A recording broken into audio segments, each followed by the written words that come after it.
Welcome, all you wiretappers out there. I'm here in the Gangland Wire studio, and another day of COVID-19 virus quarantine. Maybe I'm not really quarantined. I know a lot of people are quarantined, and I want to give a shout out to Basil Tarabiche. He is a guy that helps me a lot with social media marketing, and we did a podcast together. He likes to do movie reviews of mob movies, and he couldn't. We were going to do another one, and he's had to work all night long, had to work two shifts, almost 20 hours in a Dallas hospital. He works in a Dallas area hospital, so he's in the breach. So Basil, I salute your service to the rest of us. I would not want. I'm glad I'm not a policeman anymore. I'd have to go out there and deal with people that more than likely have it and are communicable. So but anyhow, we have Michael McCollum on the line here and on Skype. I'll be putting this up on Facebook. And as you guys know, I worked intelligence and organized crime, but we also worked motorcycle gangs here in Kansas City. We had the El Forasteros and the Galloping Gooses, and I believe the Galloping Gooses kind of ate up the El Forasteros because they were a small minor club out way out in the far out suburbs. So I used to have a guy that worked for me, and he kind of tried to go undercover with the Galloping Gooses. At least he dressed like a biker and hang out in the bars where they were. But you can't get in with those dudes, man. And Michael McCollum is a former Hells Angels and is a real deal biker, and he was connected to the Chicago outfit. So you guys in Chicago will be really interested to hear his responses on that. And he's working on a book, and that's how we first got together. Michael, welcome. Welcome, Gary. How you doing, buddy? And so I'm not sure, how'd you find my name? You contacted me somehow, I think. I don't know. Telepathically, God put you in my path for some reason. Well, I did a little intel on you. Okay, his wonders work in strange ways. Sometimes Right. It puts strange people together. And Right. Michael, I used to. I spent a lifetime working on outlaws and doing the best I could to take your freedom away. And you were an outlaw, and I have several friends like that. So it's interesting that we will now have this relationship. Right. I've recently started up a relationship with a local guy named Stephen St. John, and even more interesting is my crew did the surveillance on him with an FBI agent that put him away for not for 2 years, not for 3 years, but for 10 solid years. And he came back out. He changed his life, and he had some real redemption since then, and got in the used car business for a while. And he's retired now. And hell, we meet about once a week, have donuts at the Donut King, which is kind of apropos. I'm not seeing him right now. We talk on the phone about every other day. So Michael, it's been a pleasure to meet you and work with you. And you got a book in works, and folks, we're not going to go way deep in that book. We'll do another one that'll talk a little more about the book. This is kind of an introductory. I want to introduce you to Michael and his life, and so when he does that book, we'll do another podcast that will really tell you a lot more about the book, and you'll learn a lot more about him, in particular his connection to the Chicago outfit up there, which most of my fans are real mob aficionados, Michael. Motorcycle gang a little bit, but they're, especially my Chicago fans, they are outfit aficionados. I have to be careful because I'll say something wrong and they'll be all over me. So Michael, tell the wiretappers there, people that listen to this, we affectionately call them the wiretappers. Tell the wiretappers out there a little bit about, how did we first get together, and where is your book going right now? What are you? My book's about halfway done. With this quarantine shit, I mean, I'm limited on my weights in my place, and so I read, I lift, I read, I lift. I'm a little more than halfway done with my manuscript. I'm looking at the book being done in a couple more months and being released by late fall, November, December maybe. I was trying to hit the date of my daughter died 3 years ago. I was trying to hit the date of her birth date, and it wasn't going to happen. I got hurt. I got injured. I broke my humerus bone in my shoulder. Had major emergency surgery on something else. So, and some personal things that I was trying to fix. So, I just had to get right in my head and focus and do this book. It's it's pretty cathartic because, you know, it's a lot of shit that's terrible about my life, starting out as a child, being born into this shit. So, you know. Yeah, Michael, I was, one thing I want to bring out first is you are going to have a well-known mob author that a lot of people know, Denny Griffin, who's a good friend of Yes. mine, Great help guy. you with this. So he's a great guy, and that really gives a new author a leg up, and he's given a lot of new authors like yourself Yeah. a leg up. He is. I have Yeah. to do a shout out to Denny Griffin. Yeah, he's taking care of me, Ori Spadel, many of people. He did a book with Frank Collada. Listen, with another thing, I'm going to be real transparent about this. I'm not a snitch. I never ratted on any bike club I was involved with or anybody with the Chicago outfit. Either people that are in my book are dead or in the penitentiary. So I think that lends a little more credence to my book than most people that come on a podcast or are trying to promote a book. Their agenda is, you know, obviously to sell out their crew. I will never do that. Yeah, interesting. There's certain things. I mean, you're on the light side, and I'm on the dark side. I mean, but I believe. Well, you're on the light side now. I got you. But I mean, I believe in redemption. I do too. You know, but the name of my book is going to be called "Never Too Late to Mend," and what that premise means is obviously I was involved in some very heinous, crazy shit with biker wars and, you know, with the outfit and you know, I after my daughter died, I wanted to mend certain things in my life, and that's getting right with myself, you know, mentally and everything. Because when you're a certain way and you're all about club business or outfit business, you know, you have to do what you're told to do and you handle it. And you don't deviate from anything else, or you're going to lose your life. Your brothers are going to either whack you or, you know, Tony Montalbano or whoever. You know what I mean? You're going to get in the car, sit in the front seat, and two behind the head. You know, it's just how it goes. So it always said up there in Chicago back in the 70s and 80s, you did not want to get in a car and have Harry Haleman sitting in the back seat or one of those Calabrese brothers, Nick and Frank Calabrese Sr. You did not want to have them in the back seat behind you. Not at all. Anyhow, moving right along, you know, let's talk a little bit about the first part of your book. And I had a discussion with one of the fans of the podcast, a wiretapper, lived down in Dallas. He spent, I think, 2 tours in Iraq and Afghanistan, and he's been working in PTSD ever since. And we were talking about this, and so many guys that live your life, you know, they're really, and you can read between the lines when you learn a little bit about their childhood. Not everybody is forthcoming with their childhood as you are on your book. I've read the first 3 chapters. And it's pretty well written. I was kind of surprised. You're doing okay. I'm gonna be real honest with you. I'm having a hard time. I'm dyslexic. It's hard.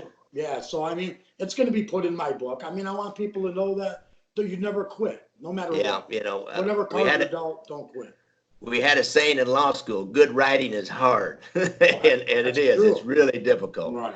But you described your youth, and we talked, and this guy, we talked about. I won't give away his anonymity just yet. I haven't really talked to him again, but it was an interesting conversation about PTSD, and he talked about these guys in the military, and he said, you know, they go in the military and they see all these horrible things, and I've seen a few, and that. Just seeing, and then when you really participate in horrible things, or if you're a victim of horrible atrocities, that's a little strong word maybe, but it maybe not either, that it affects somebody the rest of their life, and it really can steer your life. And you know, then we reach out for alcohol and drugs, trying to keep that stuff down, and the only way we knew how to deal with it. I mean, I had my own go around with alcohol over the years, and finally got rid of that. But you had a lot of these mob guys. They had a kind of a, you know, really angry, violent fathers, and that's not that uncommon. It seems to me like when you find out a little bit about their childhood. So it is, you know, it's like they were into this thing, and before they even knew it. So I think you had some of the same situation growing up. Yeah. Yes, I did. Like I said, I didn't ask to be born into this lifestyle. My father was a high-ranking outlaw motorcycle club member, two original bike clubs that were very dangerous in Chicago, and he was a associate of the Chicago outfit. So these guys were like my uncles. I mean, you talked about PTSD. Yes, I have it. My house was blown up as a young boy, 2 sticks of dynamite. My father went to do something with a couple mob guys. One of the mob guys backed out. They got set up. It was called the Red Tag Squad. It was Mayor Daley back in the 60s. He had his own assassins that were police officers. They would follow guys around doing predicate acts. They would let them do it, a couple months, maybe a year, and then they would assassinate them. Do I agree or don't I agree? It's not my place. They had to deal with a lot of shit back in that days. So, maybe it was good for them. I don't know. Yeah, I know that, a lot of police departments, big police departments, ours wasn't quite so bad, but they had something called the Red Squad. That's not that they had a really bad one out in Los Angeles. And the Red Squad mainly would follow communists around and work on any kind of social distance. And these guys they were usually the baddest of the whole unit. These guys would be the baddest of the bad. So I probably wouldn't put up with them either. They'd either knight me 1,000 years ago or throw me off the police force. I heard stories when I first came in the intelligence unit about some of the stuff they did back in the 60s when we had the Vietnam War protests and civil rights riots and marches and stuff. And it was not pretty. It was a different world back then. So, and you came up through that world. So, the bombing, what did they put a bomb at your house? Yes. What happened was my mother's 100% Italian, and God rest her soul, she's not here no more, but she has family that were always outfit. And my mother called this guy Sammy and told him that my father was going to kill him. That my father said he was a rat. Probably not a smart move to tell a high-ranking lieutenant from the Chicago outfit that he's going to potentially be killed. So with that, he got a hold of another guy that my father was tight with, and he was Italian, and he was in the mob, and he was a bomb maker, and they call him Professor. Later in my book, I talk about how I try to kill him as I get older and reach out to him in the federal penitentiary where some of my brothers were at when I was a Hells Angel up in Oxford, Wisconsin. And I just wanted to know the day he was getting released, and I was going to kill him down the street because he blew my house up as a child. And my father was a tough guy, but part of me feels he was afraid of him. I fear nobody. I mean, I fear God. That's it. But the very bottom line was he ran up the back stairs of my house. It was a Cape Cod, a Chicago Cape Cod. And there's a famous pizza place there in Chicago. And he ran up the back stairs and threw 2 sticks of dynamite through a 4-pane glass window. And it rolled on the ground. I remember hearing it, seeing it. And my mother jumped on me and my brother and saved our lives while my badass father hid behind the couch. So, I mean, you can act all tough all you want, but if you're going to not protect your family, I mean, I'm not trying to write this book to talk shit about my father. My father's a jagoff, for one. He ran me over on my Harley Davidson, tried to kill me, and I'm his own son. But this story's got to be told because, back then, you didn't call the cops when your dad beat the shit out of you or, and the cops in my town were afraid of my dad. My dad was a dangerous dude. He shot at cops. He went to prison. He went to federal prison. He kidnapped the manager of the Grateful Dead over 2 kilos that was owed to him. So, that's all going to be in my book. But listen, man, I'm not, poor me, my dad. I am who I am. That's why my book's called Never Too Late to Mend. I just want to get right with certain things in my life and certain people. And that's all I care about, Gary. I mean, in the end, I lost my daughter 3 years ago. It's had a profound effect on my life, relationships, everything. I'm kind of more. It sounds crazy that I'm writing a book and I'm doing this interview, but I'm kind of more, to myself now. I train. I'm back into martial arts again. I still have a broken shoulder, but I try to stay busy. I kind of find it funny. I was incarcerated for 2 years for some pistol charges, shooting at a rival bike club. And I'm laughing about people bitching about being locked in a house. You got a Yeah. fridge with the Really? I mean, going in 8x8 and see what's happening. Yeah. Two cellies, Yeah. You're either going to be alpha male and tell them this is what's going on, or go PC Yeah. up. That's not Really. how I roll. But I got this you. is a whole new life for me, and I met some great people. You're dynamite. I told you, man, you're solid, and I always do interviews for you. I don't care about doing interviews. You know what I mean? The book's going to sell itself, but you helped me get to where I'm at. So, like I said, I'll always be appreciative. All right, I appreciate that. We're going to get together here later on in the year. We'll talk a little bit about that in a minute about motorcycles too. The bike run, yeah. I'm a motorcycle guy too, but So am I. I like just to bought go a new fast. bike. I just bought a new bike. My What'd you girl's get? all mad at me because of it, but whatever. What'd you get?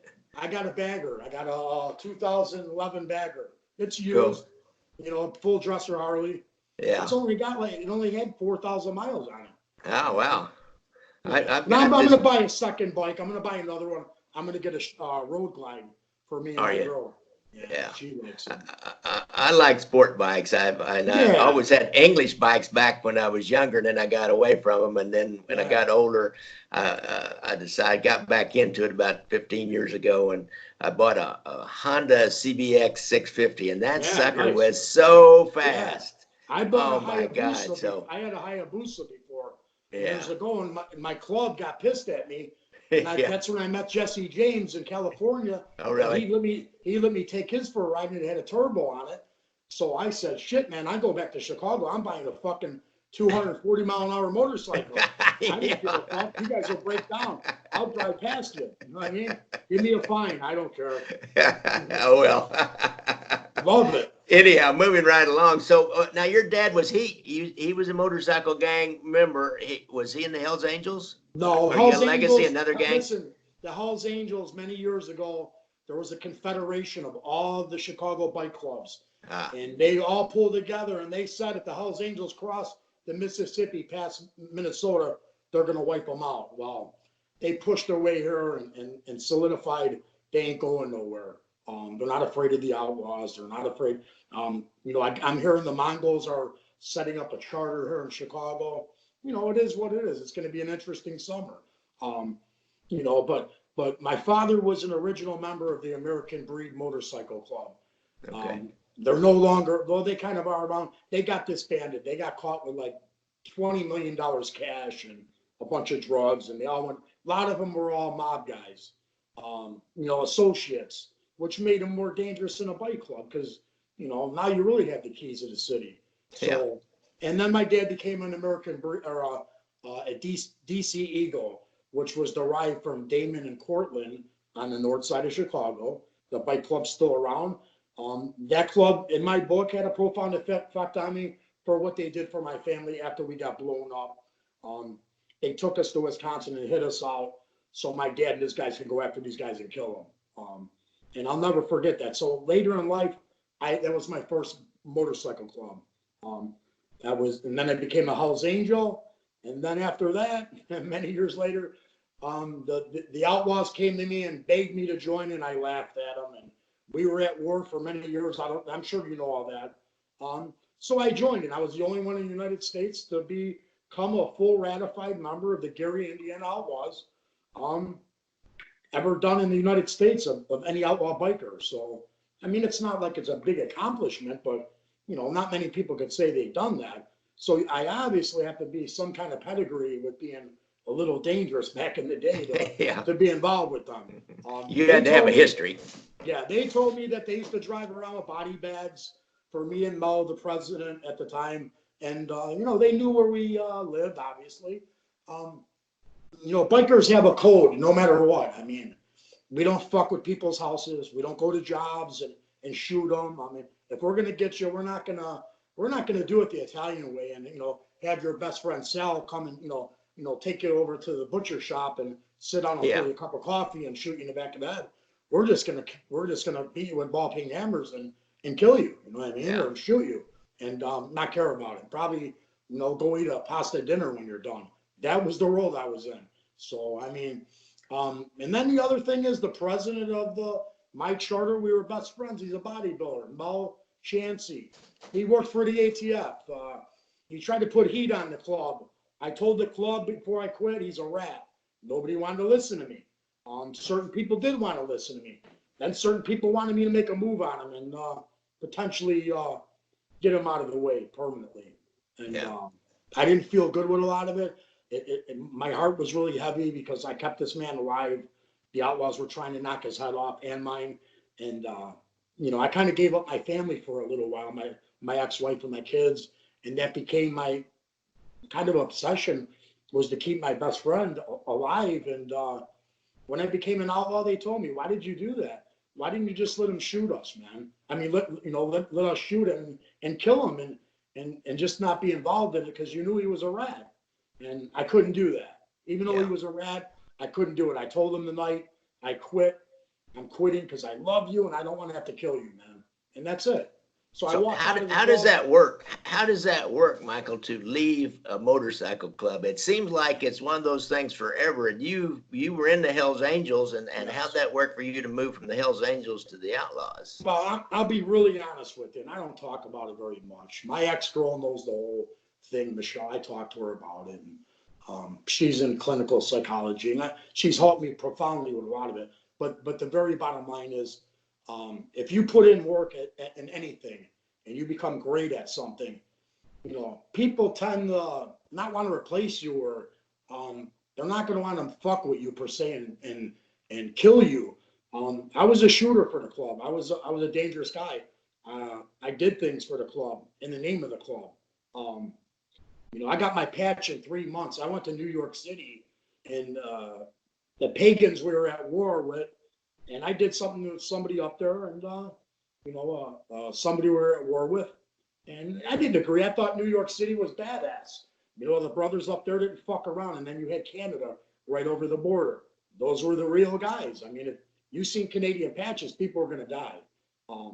So I left there. I'm not gonna say I killed anybody, at least that I not know of right now. There's no statute of limitations on. Remember, there's no statute of limitations on murder. I already talked to my attorney, Joe Lopez. Okay. I said, don't worry about it. All right. But the very bottom line is the guy got what he deserved. He did something to a little girl that he was related to, and he was a high-ranking member of the pagans. And he got what he did. He got what he deserved. And the feds watched me do it with a hoodie on. Later, after I quit, all they said to me was it was street justice. Yeah. And they agreed. I mean, hey, you guys believe in what you believe in, we believe in what we believe in. I mean, I know you guys don't believe in little kids or women being fucked with. So, if you could turn your head, turn your head. That's pretty much what happened. So I got my patch, came back to Chicago. I started getting very paranoid with a lot of things. Things were moving very quickly. I was going to meetings. I was going to California. I became an officer right away, a sergeant at arms. Then I moved up, and it was just, we're hanging with movie stars, snorting coke with Charlie Sheen. I was going to beat him up. I didn't like him. And then my club got mad at me in New York and told me, hey, go outside and, talk to some girls or something. I don't care about no girls. I don't like this asshole, So my club turned on me with certain things, and I didn't agree with it. I mean, if we're a brotherhood, you know what I mean? We're our brother's keeper, and that's how it is. But, unfortunately, everybody's about the Hollywood. That shit doesn't, I don't get starstruck. I got at least, 3 times a week, people hitting me up on Messenger wanting to give me acting jobs. I'm not an actor. I'm a real life motherfucker. This is my life. You could play yourself pretty good in some of those movies, though. I'm the real Sons of Anarchy Jacks. Yeah. And I was involved with shit that made the Sopranos look like bubblegum mobsters. So, I mean, that's the reality of it, So But I've always been curious about something. You're a Wisconsin, Chicago biker, and you talked about going to New York and Canadian motorcycle gangs. And I know motorcycle gangs in Canada are a big deal. Hells yes, they Angels are. are a big presence up there. They helped the Rizzutos up in Montreal with their Yeah, drug dealings, and yes, were an important part of that whole operation up they there. kept the Rizzutos going. And so it's cold up there. Your riding season is a lot shorter, Boy, but it seems like there's a bigger presence in the north part of the United States than there is in the southern part. Oh, I don't know. Maybe I may be wrong, but it just seems no, like there's a lot of you're motorcycle activity up there, and it's so no, damn cold. What do you guys do? 8 months out of the year, right, you got to get in your pickup trucks and your cars, man. right. Just to answer that for you, Gary, it's the geographic, the makeup up there. That's where a lot of drugs come in, the pure cocaine, Yeah. ecstasy. Now it's meth, and I don't believe they fuck with the fentanyl. I haven't heard. I've been out of the loop. I don't talk to none of my club brothers. Whatever they do up there. Obviously, not all Hells Angels are criminals. Most of them are. I'll be honest with you, but for the most part, I used to feel bad when like a brother would come up to me and say, "Hey, Michael, why did you just knock this fucking guy out, or why'd you do this or that?" And then I started understanding, man, like my actions is gonna give us a RICO, and this fucking poor guy that's an elevator operator, union operator, just about ready to retire, he's probably gonna go to federal prison with me and lose his pension and his family. So I did a whole 160. And whenever something had to be done in the name of the club, I did it by myself. Yeah. I didn't Interesting. involve my brothers. I became very dangerous. I became more dangerous by myself. And then usually when somebody saw me coming, that was in a bad way, they knew what time of day it was. Yeah. It was probably too late. But You I just said believe something. You just said something. You mentioned the word RICO, and most of the wiretappers out racketeering, there know what that means. And I have racketeering, said this influence, before, corruption. that the RICO Act, Racketeer Influence and Corrupt Organization, Set up for and the mob. if Michael is part of an organization, and it's obvious that he is because he's wearing the club colors and everything, it's easy to say this is an organization. Well, the feds start looking at that organization. They want to take down the organization. They don't want to take down just you, because the The whole organization club. keeps going. Somebody just take your place. They want So to you cut the go head of out the and snake you beat off. somebody up because, and just a simple beat down that might even happen in a bar, but you do that, and then you get arrested for it, or they document it in some way, that becomes a predicate act. And you need about 3 predicate acts, and then they start in RICO. the whole organization and take the whole organization down. Is a really powerful tool that Right. they came up with in I believe the late 70s, and has taken out, it's really dealt the mob a huge blow, which was what it was built for. But they've used it on motorcycle gangs too, Yeah, they because have. you are an organization. Right. They just did it to the Mongols in California. They stripped them of their patch. I don't know if many people know, most bike clubs, if you got your shit together, you copyright your logo, your insignia that goes on your back, your colors, your patch. The Hells Angels sued Marvel Comics for $50 million because they did an expose or some bullshit, and we were all laughing. We all got money, and we got free comic books, and we were Really? laughing like we're gangsters on Harleys, and we're suing Marvel Comics, man. What's going on? You know what I mean? I But know. it is what it is. It's such an interesting, Crazy. unusual phenomenon in this country. And not only you got the gangs, the real deal gangs, then you got all these doctors and lawyers and dentists that want to run around wearing colors And think they're and Hells bandanas on their Angels on the head. weekends, right? It's crazy. I used to, when people used to come around, I was always cool, but I was a mean motherfucker, man. I was 330 pounds on steroids. I was Yeah. out knocking heads off and shooting. But people would come up and say, "Hey, how do you become a Hells Angel?" And I'd say, "Hey, let's go kill a bunch of outlaws. Let's go to their clubhouse. Let's do it. I'll ratify you right now. I'll give you your own charter." You know what I mean? Yeah. And they would look at you like you had 10 heads, but for the most part, it's not too far from the truth. Yeah, interesting. Now you mentioned you did steroids. I don't really know much about that, and a lot of these guys out there may not know much about that. How does that? How do you get them? I mean, how do you get started in that, and how does that work? It all started when I met Mel Chance, the boss of the Hells Angels, my ex-best friend. We went to a local gym. It was on TV. There was a pit bull, and they shot him with steroids, and they had him on That's Incredible, and he like pulled a sled with 2,000 pounds. And I was a skinny, half Irish, half Italian kid. I said, holy shit, man, I need to check this gym out. So I went in there and I ran in the mouth, and we got steroids, and we got pretty decent. My dad's got 22-inch arms. He was a power lifter, so I have genetics. Wow. My little sister's a natural bodybuilder. I don't need that shit, but back then I did, because I hated my dad, and I took it because I said, one day when I get older, I'm gonna pound his fucking head in, for beating my mother and me and my brother and all this stupid shenanigans. So at the gym back then, you go back in the locker room and you tell them, there's what I want to do. I want to get bigger. I want to cut up, and you have your gym pharmacist in the back, and then if you're afraid to shoot yourself in the ass, they'll administer it. I got into bodybuilding, powerlifting. I got real aggressive. Did it affect your temperament? Yes, I'm a black belt in Taekwondo and Hapkido, and I would go out to bars and go to all the clubs and beat up bouncers. I wanted to beat the biggest guys up. And then when I got to a certain point, it wasn't fun no more. And I got off the steroids, and I met a girl, got married, and had 2 kids. And during the interim of all that, I got back into the bike clubs. We had, on the flip side, we had a young policeman once that he was real gung-ho and aggressive, got in one of the tax squads, one of the SWAT teams, and all of a sudden, he was a little skinny, wiry guy, and all of a sudden, he puffed up, man. He was buff. And he started having a lot of trouble on the street. A lot of trouble with anger. You get aggressive.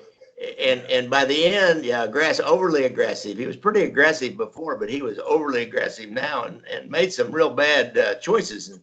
And next thing you know, he's gone. And the last I heard of him, he was bouncing in a strip club. So maybe he's going to join the Hells Angels. I don't know whatever happened to him after that. I haven't thought of him in years until you told that story.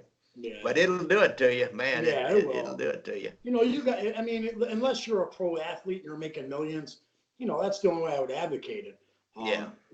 It's not worth it. But guys that are over 50, hey, they do testosterone replacement therapy. You get a little bigger, and your wife's happy for 8 hours a day. Yeah, that's what I need, man. I think that'd help me out. Unfortunately, with me and my girl broke up for a little bit, so I don't know what's going on. I could use some of that. Anyhow, moving right along. So I'm looking forward to coming up there, and I want to meet up with you. Unless you got a motorcycle, so let's ride around some mob spots, and I'll do a little videotaping of myself standing in front of them. I did one of these trips down through Bonnie and Clyde sites, and I think my friend retired, got an early medical retirement, a lady sergeant from the PD will probably count. She has a sport bike too. Yeah. So I look forward to doing that with you this summer sometime. Absolutely. Right now I'm set up. I don't know if you could ever come to Kansas City the last week of June. Right now it's set. Some guys are going to come in, like Larry Henry, he's from Fayetteville, Arkansas, but he blogs for the Mob Museum. Nice. I think maybe the owner of the Gangster Museum down in Fayetteville, Hot Springs will come up. And there's another guy that's kind of an expert on Frank Costello that has a Facebook page. He's going to come in. We'll try to get some people to come in, and I'll throw it out to all my podcast fans, and we'll just kind of get together on a Saturday afternoon and do I'll do a program, and Larry will talk a little bit, and I've got another mob guy here. I think I can get shook loose to come over and do a little program, and if you could come down, we do about 30-40 minutes would be fun, and then we'll go on a mob tour. I know a guy that's got a bus that each person will have to pay a little bit to take care of him, but we'll go on a Right. mob tour of Kansas City. Yeah. So that's on June 27th right now. But Count with me this in, thing, brother. everything's up in the air. I'll be putting a lot more out. If it looks like we can get it done, Yeah. I'll be when putting a you lot more find out out the about it. logistics, when you find out the logistics, I'll let you know. Good. Yeah, And count probably me with this thing coming up, I probably won't come up till July, but Okay. that's better to come up to Chicago in July. Oh yeah.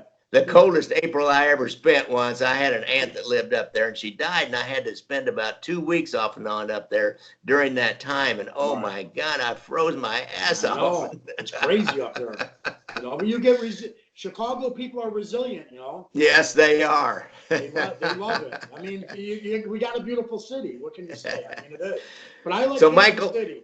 Michael, we didn't really get around your outfit stuff, and we know that you were an associate and did a lot of stuff for them. And next time we get together, we will deal a little more with your outfit stuff, so it gives the wiretappers something to look forward to. And actually, real quick, my old guy was on his crew. He just passed away. God rest his soul. Tony Calabrese. Tony Calabrese, you were on that crew.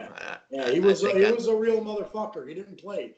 But we'll get to it next time. But I almost had to kill him. So I probably wish I would have. It would have saved the little people's lives. We'll do that next time. Right. Michael, I appreciate you being here. It's been a pleasure and actually talk to you face to face. We've talked on the phone several times, and we'll continue to collaborate and help each other. Like I say, I got to tell all these guys, rising tide lifts all boats. So we'll continue to help each other. Absolutely. I just sent word to indirectly to Sammy the Bull Gravano that he needs to come on my podcast because he's starting a podcast. And if he needs a bodyguard, tell him. There you go. And I said, tell him that a rising tide lifts all boats. And this guy was a mob guy. He kind of thought. He said, "Yeah, that's pretty good." That is good. That's the best I've heard. All right, brother. Keep your gunpowder dry, and I'll talk to you, man. Okay. All right, Michael. Talk to you later. And I'll call you right after I get done here. Okay. Thank you. Bye. Salud.